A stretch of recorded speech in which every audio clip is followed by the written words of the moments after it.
Hello, ഇന്ന് നമ്മൾ review ചെയ്യാൻ പോകുന്ന പ്രോഡക്റ്റാണ് ഗാർണിയറിൻ്റെ വിറ്റാമിൻ സി റേഞ്ചിലുള്ള ബ്രൈറ്റ് കംപ്ലീറ്റ് ക്രീം. ശരിക്കും 7 ഡേയ്സിനുള്ളിൽ ഇത് വെളുക്കുമോ? എന്നാൽ അതിനുള്ള ഉത്തരവായിരിക്കും ഈ വീഡിയോയിൽ. നമുക്ക് ടെമ്പററി ആയിട്ട് വെളുക്കണം എന്നുണ്ടെങ്കിൽ ഓക്കെ, അല്ലാതെ ഇല്ല. കംപ്ലീറ്റ് ആയിട്ട് നമുക്കൊരു പെർമനൻറ്റ് സൊല്യൂഷനായിട്ട് അത് എടുക്കാനും പറ്റില്ല. കണ്ടോ കൺസിസ്റ്റൻസി? ഫെയർ ആൻഡ് ലവ്ലിയുടെ അതേ കൺസിസ്റ്റൻസി തന്നെയാണ് അതിൽ. നല്ലൊരു വൈറ്റ് കാസ്റ്റ് ആണ് അതിലുള്ളത്. പിന്നെ ഡെയിലി ഒരു ഡേ ക്രീമായിട്ട് വിയർ ചെയ്യാൻ പറ്റുമെന്ന് വെച്ചാലും ഇല്ല. പിന്നെ മണം നല്ല സ്മെല്ലാട്ടോ അതിൽ.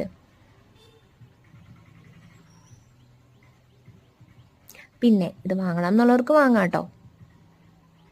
ഓയിലി സ്കിന്നുള്ളവർക്ക് വാങ്ങാം. പിന്നെ അഫോർഡബിൾ ആണ്. പിന്നെ നിങ്ങളുടെ ഇഷ്ടം. ഡിസ്ക്രിപ്ഷൻ ബോക്സിൽ ഞാൻ ഡീറ്റെയിൽസും പ്രൊഡക്റ്റ് ലിങ്കും എല്ലാം കൊടുത്തേക്കാം കേട്ടോ. അപ്പോൾ അതാണ് എൻ്റെ റിവ്യൂ. Bye bye.